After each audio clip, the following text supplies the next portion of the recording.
Voilà, bonsoir à tous. Donc, nous allons, ma collègue et moi-même, vous présenter un peu le master en sciences biomédicales et les atouts qu'il va vous permettre d'acquérir au cours de ces 2 années. Donc, mon nom est Isabelle Pearson, je suis présidente du jury de master en sciences biomédicales et de la commission des programmes de la même section. Ma collègue est Laurence Ladrière et c'est elle qui va médier cette présentation et répondre éventuellement à vos questions après dans le chat. Alors, un master en sciences biomédicales, c'est plein de questions. Je suis certaine que vous vous les posez pour d'autres sections également. C'est est-ce qu'il y a des stages? Est-ce que la formation me permet de me familiariser avec l'anglais, voire de progresser? Comment s'organise le mémoire? Quels sont les débouchés? Bref, les questions habituelles que l'on rencontre à ce niveau-là. Alors, il faut savoir déjà que le bachelier en sciences biomédicales, il est évidemment le passage préalable à l'inscription au niveau du master, mais que d'autres formations peuvent également être utilisées. Attendez, je vais essayer de voir si je ne peux pas mettre mon pointeur. Non. Donc, on peut aussi, à l'issue d'un bachelier en biologie, en chimie ou en pharmacie, embrayer vers le master en sciences biomédicales sans complément spéciaux en plus. Donc, une fois qu'on entre dans le master, on a le choix entre un master en 120 crédits ou un master en 1 an. Le master en 120 crédits est composé d'un tronc commun de 90 crédits. Et en sciences biomédicales, nous avons 2 finalités, une finalité approfondie et une finalité spécialisée. Je vais vous détailler tout cela. Et chaque finalité compte pour 30 crédits, ça fait donc les 120 crédits totaux. Nous avons aussi une formation à l'enseignement secondaire supérieur que vous pouvez entreprendre pendant votre master, mais pour la finaliser, il faudra être diplômé de master. Donc, on peut le faire à cheval sur le master 2 et l'année qui suit, ou l'entreprendre une fois qu'on est diplômé.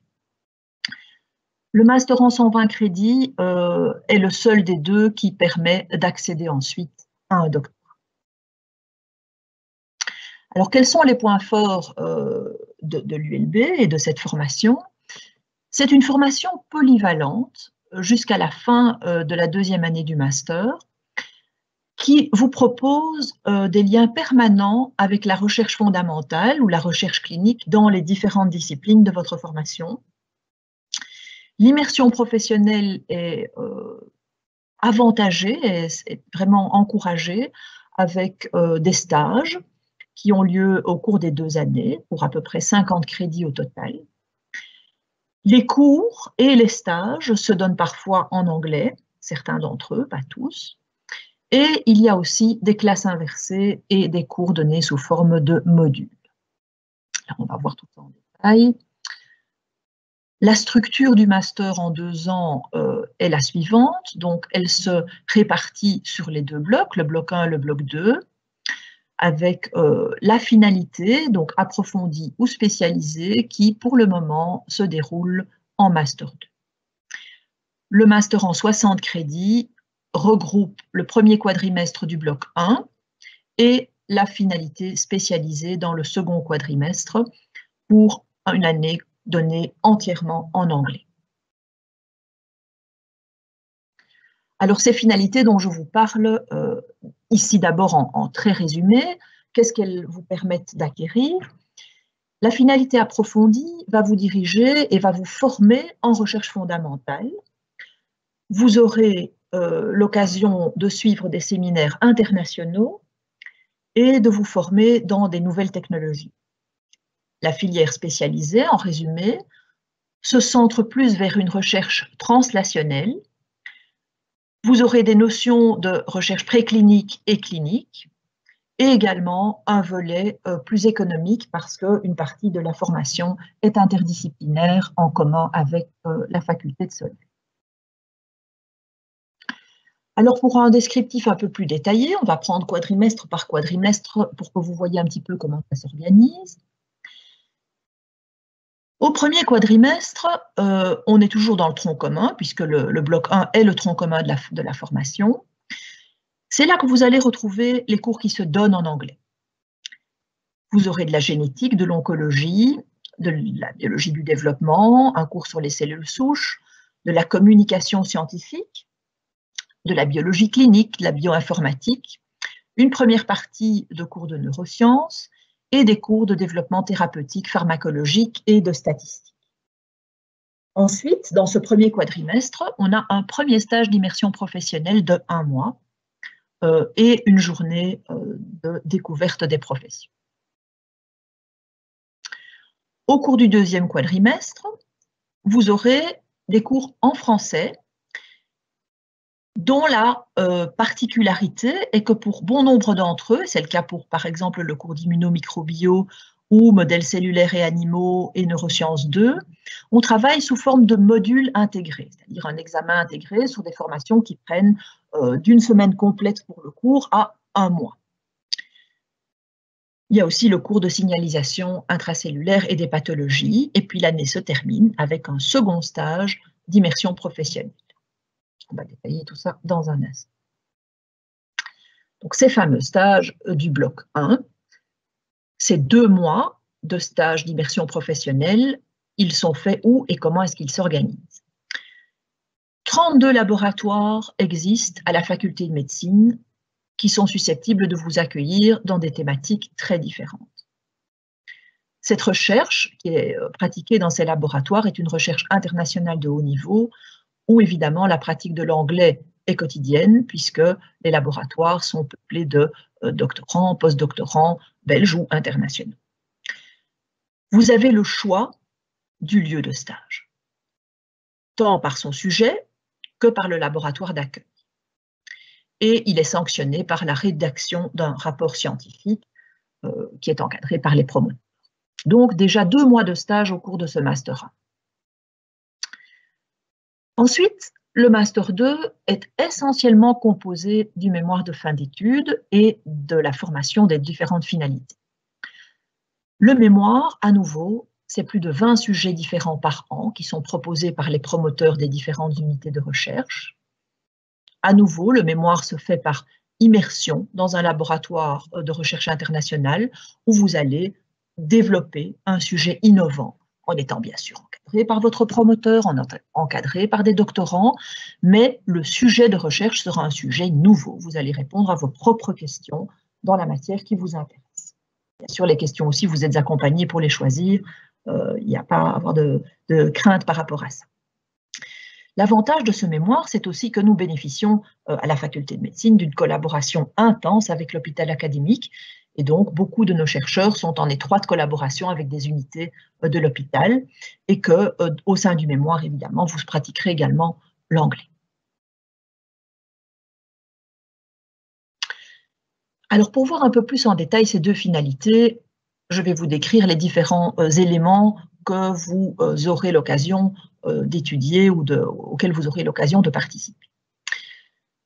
En finalité approfondie, une grande partie de la finalité est reprise par les séminaires de recherche scientifique internationale qui se déroulent tout au long de l'année dans les laboratoires de la faculté et qu'il vous sera demandé de suivre et puis de résumer à la fin de l'année sous forme d'une présentation orale devant vos collègues étudiants. L'autre partie, c'est le stage. Et le stage de Master 2 est d'autant plus intéressant que cette fois-ci, il est tout à fait libre. Donc, autant les stages de bloc 1 étaient dans les labos de recherche de la faculté, autant les stages du bloc 2 sont tout à fait libres à la fois par leur durée, vous avez le choix d'un stage d'1 mois ou de 3 mois, et aussi par le lieu où le stage va se dérouler, soit en recherche fondamentale dans un laboratoire d'une autre université, en hôpital ou en industrie biotechnologique, en Belgique ou à l'étranger. Et donc c'est là que vous aurez l'occasion également de faire un Erasmus+, c'est-à-dire de partir en mobilité pour réaliser votre stage 3 mois dans une autre université. Si vous choisissez de faire le stage court, évidemment, le nombre de crédits associés à ces 2 formations ne seront donc pas les mêmes. Et dans ce cas-là, on vous adjoint une formation initiation aux nouvelles technologies, qui est un travail personnel de documentation qui là aussi a lieu toute l'année et où on vous met en contact avec des personnes du domaine qui utilisent ces technologies et qui vous permettent de comprendre leurs forces et ce que ça vous permet de mettre en place dans vos projets futurs.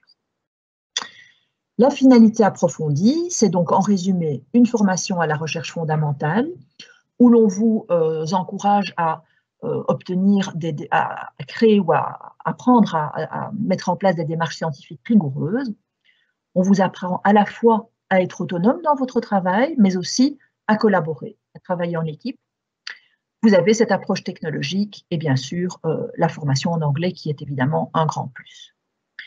Vous avez beaucoup d'immersion professionnelle puisque les stages sont relativement poussés et vous apprenez surtout la présentation scientifique, qu'elle soit orale, la rédaction de manuscrits ou la présentation de posters pour vous préparer aux différents meetings internationaux.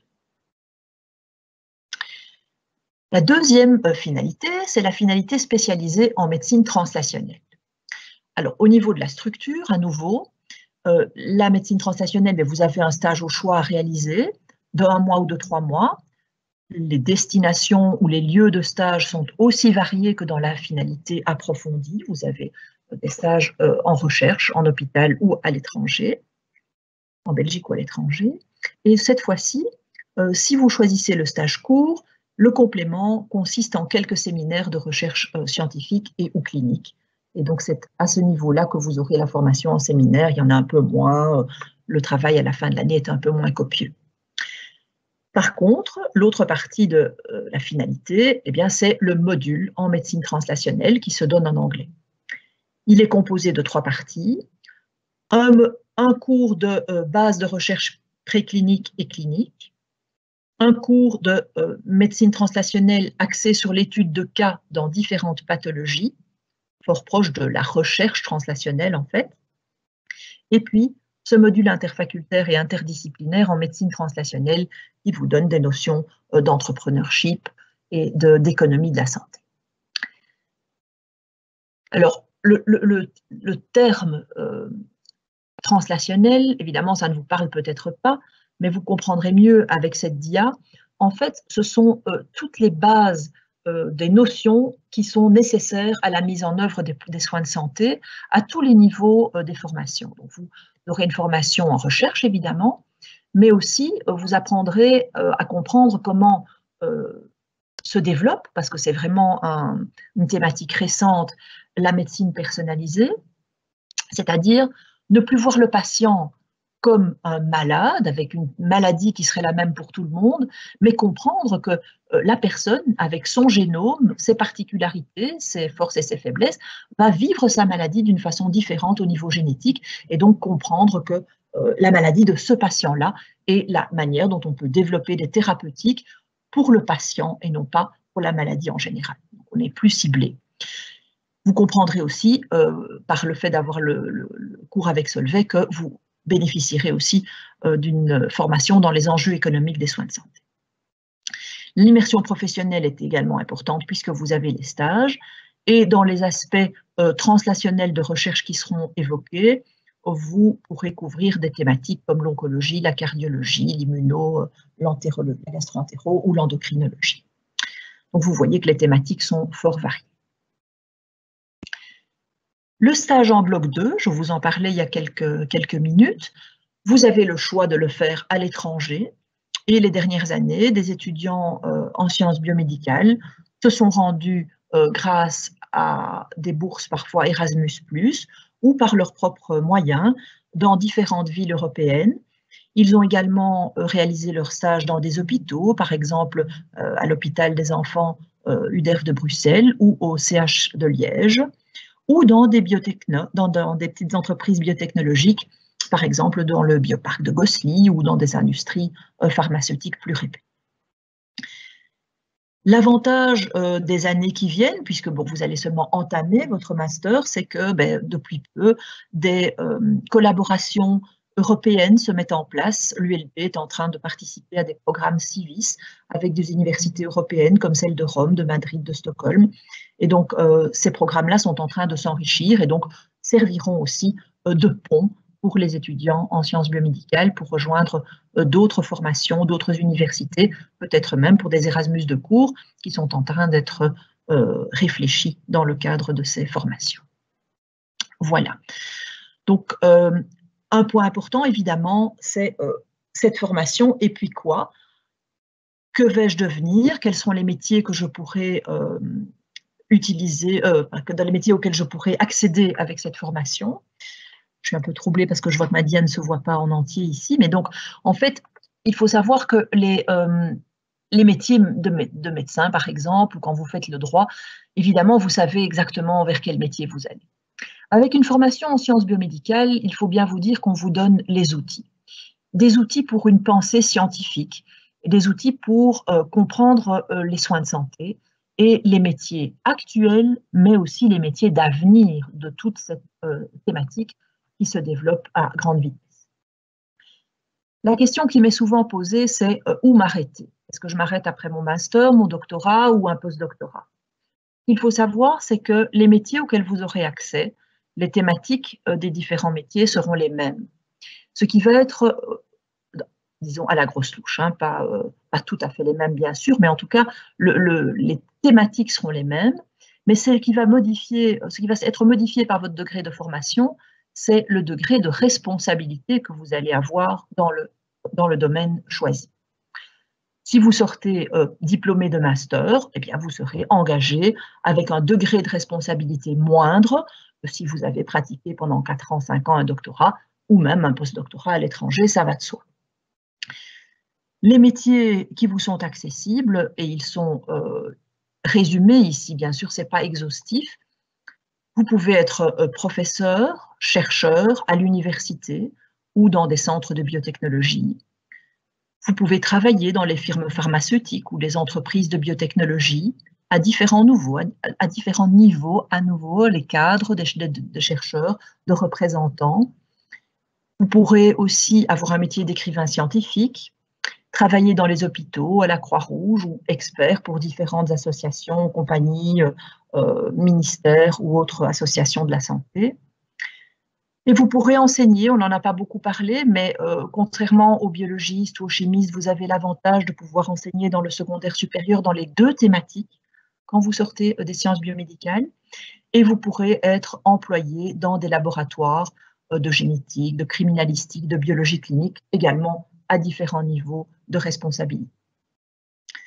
Outre la capacité d'accroître ses responsabilités, il faut aussi se dire que le doctorat et le post-doctorat sont des expériences de vie irremplaçables parce que bien souvent, on a l'occasion de prendre à bras-le-corps un sujet qui nous appartient et aussi de développer une autonomie et une découverte, surtout dans le post-doc évidemment, mais même parfois au niveau du doctorat, des laboratoires étrangers. Voilà. Je pense être dans les temps. Vous avez éventuellement, pour plus d'informations, la capacité d'aller voir le site des sciences biomédicales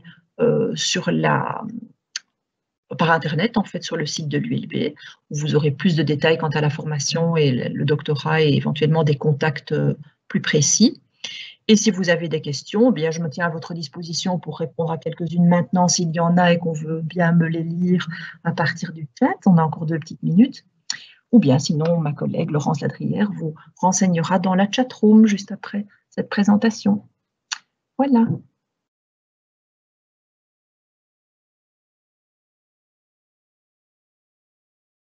Donc, je ne sais pas s'il y a des questions, si vous souhaitez me les lire. Il y a eu des questions, j'y ai répondu. D'accord. Live. Je pense qu'effectivement, très bien. Ils ont reçu le lien et le lien est indiqué sur le site général. Donc, je pense qu'ils sont occupés avec notre équipe dans la chatroom et sur le live Teams. Très bien. Eh bien, alors, je vous dis à tous une bonne soirée.